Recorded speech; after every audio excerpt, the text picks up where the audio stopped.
Britain के शाही परिवार के राजकुमार थे। फिर उन्हें सिर्फ एंड्रयू माउंटबैटन विंडसर कहा जाने लगा और अब थेम्स वैली पुलिस के बयान में उनका परिचय था नॉरफॉक का 60 साल का एक आदमी। ब्रिटेन के पूर्व प्रिंस एंड्रयू को 19 फरवरी की सुबह करीब 8 बजे नॉरफॉक के मौजूदा सैंड्रिंघम एस्टेट पर छापे के दौरान गिरफ्तार किया गया। वो पहले विंडसर के रॉयल लॉज में रहते थे, लेकिन वहां से हटाए जाने के बाद सैंड्रिंघम में रह रहे थे। पुलिस ने कहा है कि उन्हें सरकारी पद पर दुराचार यानी मिसकंडक्ट इन पब्लिक ऑफिस के शक में हिरासत में लिया गया है। पूरा मामला क्या है ये भी समझ लेते हैं। ये केस हाल ही में सामने आए एप्स्टीन फाइल से जुड़ा बताया जा रहा है। दस्तावेजों में संकेत मिला है कि जब एंड्रयू ब्रिटेन के ट्रेड एनवॉय थे तब उन्होंने सरकार की सीक्रेट जानकारी जेफरी एप्स्टीन को भेजी थी। एप्स्टीन एक अमेरिकी फाइनेंसर था और पहले से यौन अपराधों में दोषी करार दिया जा चुका था। ट्रेड एनवॉय को आधिकारिक गोपनीयता कानून के तहत संवेदनशील दस्तावेज दिए जाते हैं और उन्हें सख्ती से गोपनीयता रखनी होती है। कहानी का सबसे अहम पल 30 नवंबर 2010 का बताया जाता है। दोपहर 2:57 पर उन्हें एक ईमेल मिला जिसमें उनके एशिया दौरे, हांगकांग, शेनज़ेन, वियतनाम और सिंगापुर की पूरी जानकारी थी। ठीक 5 मिनट बाद 3:02 पर यही ईमेल उन्होंने जेफरी एप्स्टीन को फॉरवर्ड कर दिया। जांच एजेंसियों का मानना है कि वही फैसला और ऐसे कई और फैसले आज उनके सामने कटघरे में खड़े हैं। उन्हें उनके 67वें जन्मदिन की सुबह गिरफ्तार किया गया। पुलिस उनके घरों की तलाशी ले रही है। अभी औपचारिक आरोपों की पूरी लिस्ट जारी नहीं हुई है, लेकिन माना जा रहा है कि मामला संवेदनशील जानकारी साझा करने से जुड़ा हुआ ही है। ऐसे तो इस अपराध में अधिकतम सजा उम्र कैद तक हो सकती है, लेकिन प्रिंस एंड्रयू को फिलहाल थोड़ी राहत मिल चुकी है। 19 फरवरी की शाम करीब 7 बजे उन्हें जांच के तहत रिहा कर दिया गया। उनके खिलाफ कोई केस भी दर्ज नहीं हुआ है।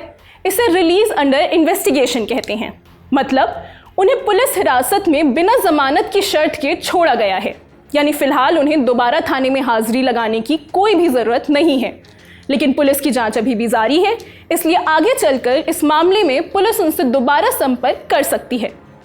11 घंटे पुलिस हिरासत से बाहर आने के बाद एंड्रयू की एक घबराई हुई तस्वीर सोशल मीडिया पर वायरल हो रही है। लेकिन असली सवाल अब शुरू हुए हैं। क्या इस गिरफ्तारी से ब्रिटेन की सदियों पुरानी राजशाही हिल जाएगी? पिछले साल यानी 2025 में एंड्रयू से ड्यूक ऑफ यॉर्क और प्रिंस की उपाधि ले ली गई थी, यानी अब वे आधिकारिक तौर पर शाही जिम्मेदारियों से बाहर हैं। एंड्रयू अभी भी ब्रिटिश सिंहासन हासिल करने की कतार में 8वें नंबर पर बने हुए हैं। राजनीतिक गलियारों में अब ये बहस चल रही है कि क्या उन्हें औपचारिक तौर पर सिंहासन के उत्तराधिकारी की लिस्ट से भी हटा लिया जाना चाहिए। 2026 के फरवरी महीने में वे अपने पुराने घर से निकलकर नॉरफॉक के सैंड्रिंघम एस्टेट के वुड फार्म्स में रहने लगे थे। ये उनके पिता प्रिंस फिलिप का पसंदीदा जगह थी। यहीं से 19 फरवरी को उन्हें गिरफ्तार भी किया गया। इतिहास में ऐसा बहुत कम हुआ है। आखिरी बार किसी बड़े शाही व्यक्ति को 1647 में गिरफ्तार किया गया था। इनका नाम था King Charles first. English civil war में शाही सेना की हार के बाद संसदीय बलों ने उन्हें पकड़ लिया था। जनवरी 1649 में उन्हें वेस्टमिंस्टर हॉल में मुकदमा का सामना करना पड़ा था। चार्ल्स ने अदालत की वैधता को ही मानने से इनकार कर दिया था।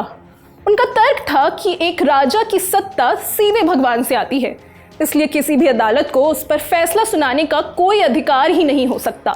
लेकिन उनकी आपत्तियों के बावजूद उन्हें देशद्रोह और अत्याचार का दोषी ठहराया गया। बाद में 30 जनवरी 1649 को उन्हें फांसी दे दी गई। ये इकलौते ब्रिटिश सम्राट थे जिन्हें अदालत के फैसले के बाद मौत की सजा दी गई। किंग चार्ल्स के अलावा भी राजघराने ने कुछ झटके देखे हैं। 1936 में एडवर्ड 8 ने एक अमेरिकी तलाकशुदा महिला वॉलिस सिम्पसन से शादी के लिए गद्दी छोड़ दी थी।